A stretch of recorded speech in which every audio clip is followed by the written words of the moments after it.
We're now going to start talking about the growth potential of your business and what that means, right? This is where we start thinking of scaling up a business. It is really related to the growth potential that you have inside your business. So when we're looking at the scalability factor, if your company can grow faster or has the ability to scale because it has the leverage it needs to deliver products or services as it can grow, right? If you don't have the leverage with a team to be able to deliver those products and services, your likelihood of scaling up is going to be much slower because you don't have those resources. So one thing that we need to keep in mind, guys, is as we continue to grow our business, once we hit certain scales and certain levels of revenue inside our business becomes more valuable from a potential investor.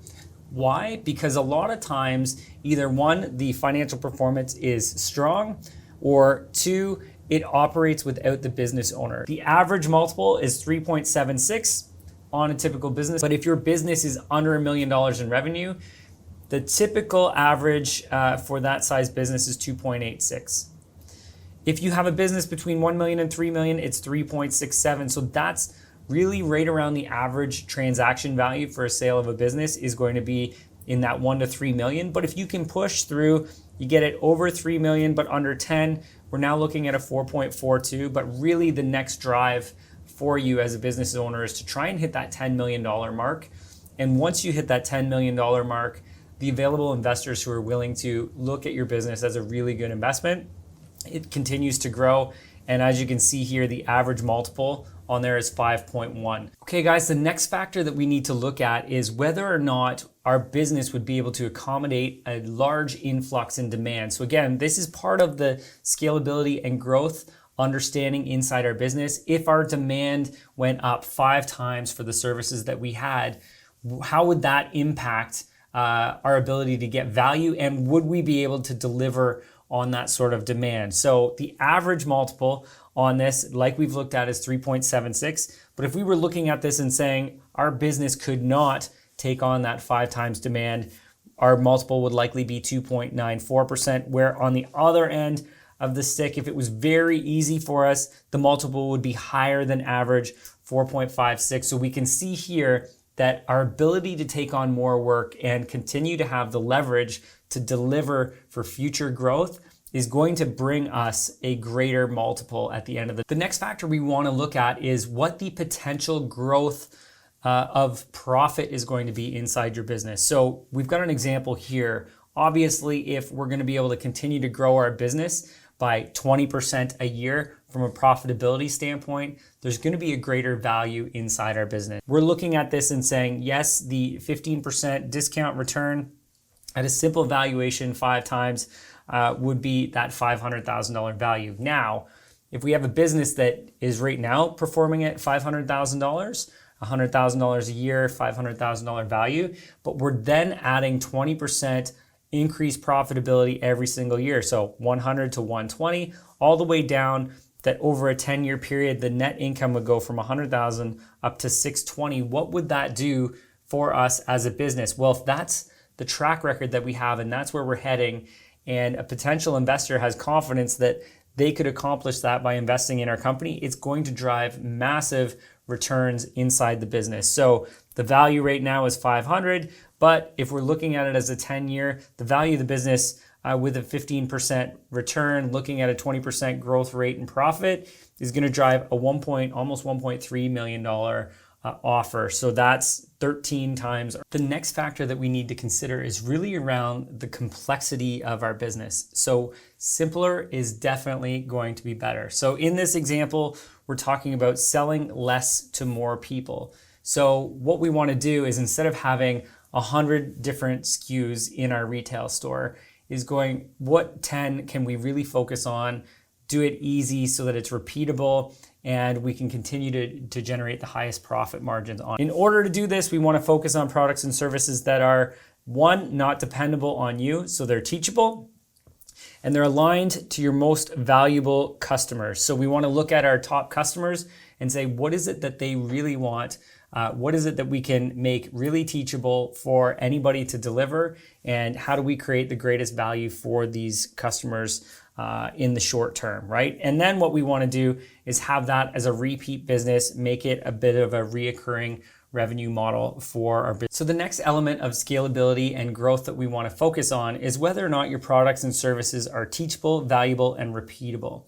So we've got an example here. It's for a photography business, and we've got different services that the photography business offers. Now we want to make sure, again, that we are focusing on the most teachable, valuable, and repeatable services, and focusing on driving the highest score for each of those that we possibly can, and then focusing on that specifically, right? For an example, for wedding photos, is it teachable to teach someone how to take wedding photos? Yes, it totally is valuable, 100%.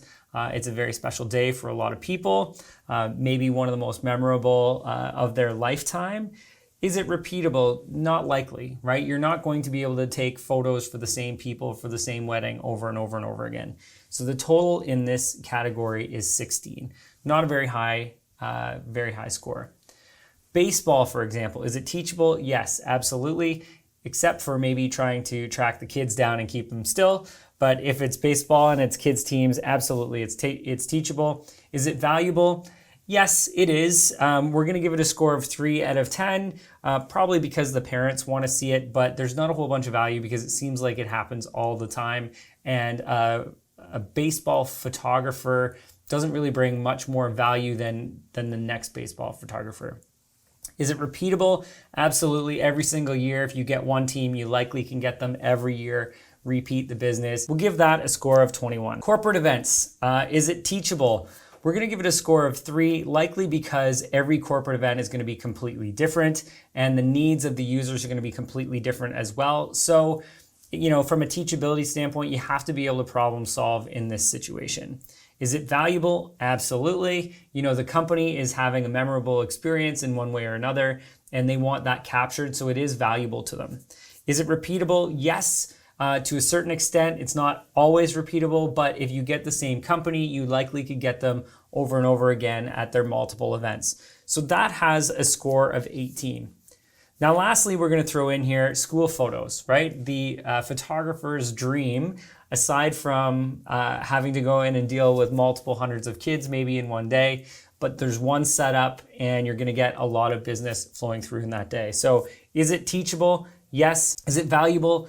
Yes, it's valuable. The parents want to see their kids on their class photo. They want to see them every single year continue to grow. I know for myself, I have both of my kids' photos on our fridge, watching every single year and how they develop along the way. So very valuable to parents. And is it repeatable? Yes. If you get in with a school program, are you going to be able to do it every single year? 100%. So super valuable. So what we want to do is now, as a photography business, if we have the opportunity to penetrate the school photo market, we can see that it's driving our highest potential score. We should be focusing on that. And if we don't have enough, right, because school photos only happen at a certain time of year, we want to supplement our year with maybe some corporate events and some baseball team photos as well, and where maybe weddings aren't, as repeatable, with selling more services to the same couple. So we want to look at the value of this and see which one fits best for you guys. So what we want to do, you do have a worksheet in here. You want to go back through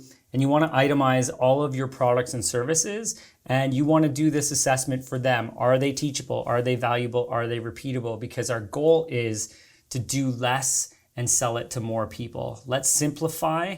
Let's make sure that when we're delivering any products or service, that they are very scalable, meaning that we can grow them, we can take on more work, and it's teachable, meaning it's easy to provide leverage and generate leverage, train our team to be able to do this on our behalf. It's valuable, people want it, and they're going to continue to want it in the future. And repeatable, meaning we can sell it over and over to the same customers or to different customers, but it's one product or service. So let's get specialized. Let's focus on one particular area or two particular areas instead of complicating everything and being customized in everything we do. And then you can make a choice of whether or not you want to eliminate some of those that have a...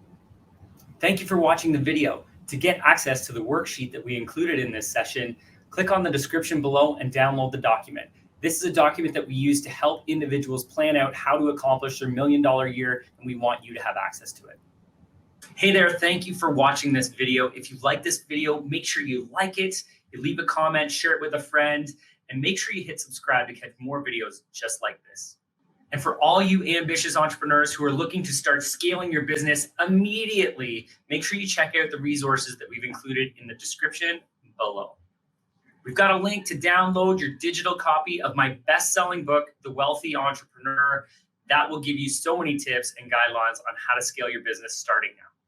And last, but definitely not least, if you're excited and ready to get started today, there's a link to book a session with our growth mindset expert to start achieving your $1 million year starting now.